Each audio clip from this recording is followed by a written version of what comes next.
Assalamualaikum warahmatullahi wabarakatuh. Salam dan bahagia Bapak Ibu Guru di seluruh Indonesia.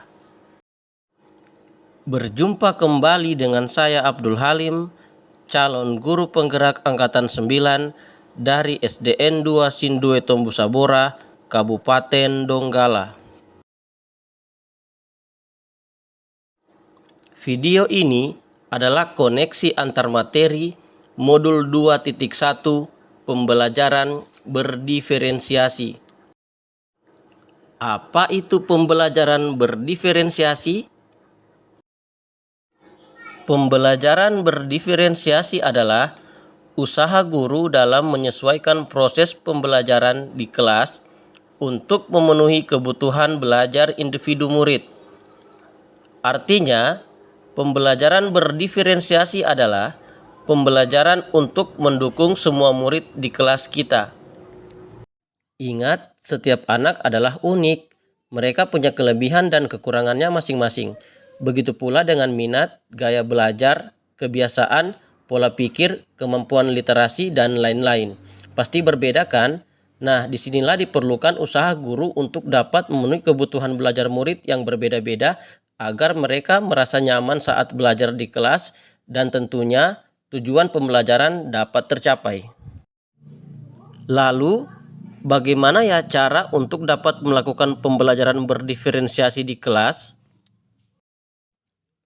Agar dapat melakukan pembelajaran berdiferensiasi, guru harus memahami tujuan pembelajaran terlebih dahulu, selanjutnya mengetahui dan merespon kebutuhan belajar murid, menciptakan lingkungan belajar yang mengundang murid untuk belajar, melakukan manajemen kelas yang efektif, dan melakukan penilaian berkelanjutan.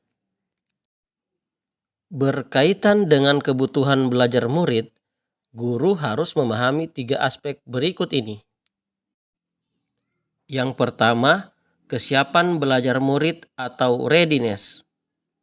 Kesiapan belajar mengharuskan guru untuk menilai pengetahuan awal dan menentukan apa yang telah murid ketahui dan di mana murid berada. Yang kedua, minat murid. Minat setiap anak pasti berbeda-beda.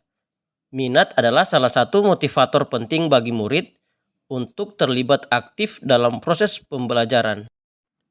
Dan yang ketiga, profil belajar murid. Profil belajar murid berkaitan dengan lingkungan, budaya, gaya belajar, dan kecerdasan majemuk yang berbeda antara satu anak dengan anak yang lainnya. Kebutuhan belajar murid dapat diidentifikasi berdasarkan cara-cara berikut ini. Mengamati perilaku murid-murid, mengidentifikasi pengetahuan awal, mereview dan melakukan refleksi terhadap praktik pengajaran, berbicara dengan guru murid sebelumnya, membaca raport murid di kelas sebelumnya, atau bisa juga menggunakan berbagai penilaian-penilaian formatif dan diagnostik. Strategi untuk mendiferensiasikan pembelajaran bisa dilakukan dengan 3 cara, yaitu diferensiasi konten, diferensiasi proses, dan diferensiasi produk. Guru dapat memilih salah satu atau kombinasi dari ketiganya.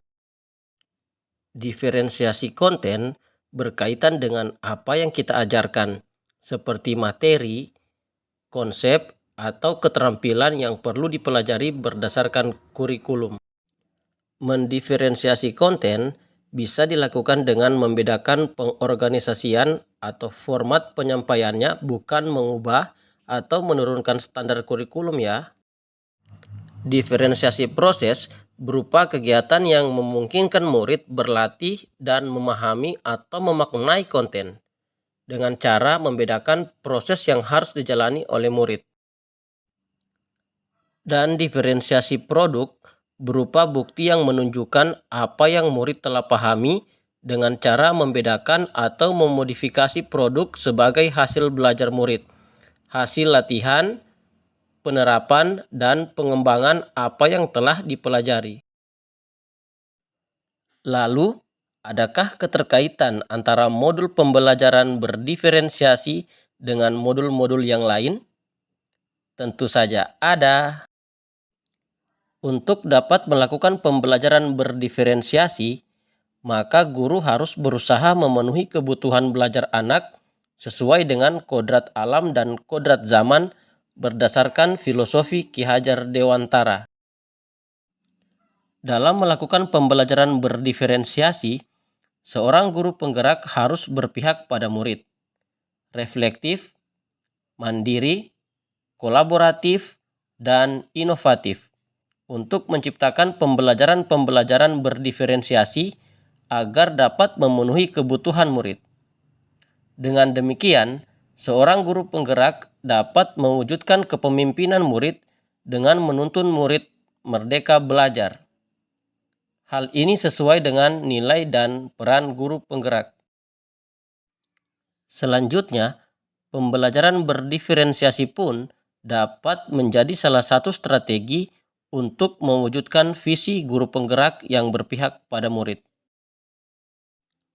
Dan dalam pelaksanaan pembelajaran berdiferensiasi antara guru dan murid, harus ada kesepakatan kelas terlebih dahulu, agar proses pembelajaran dapat berjalan dengan baik sesuai dengan nilai-nilai budaya positif.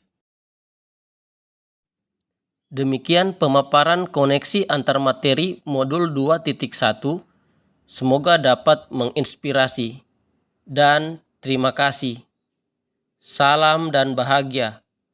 Wassalamualaikum warahmatullahi wabarakatuh.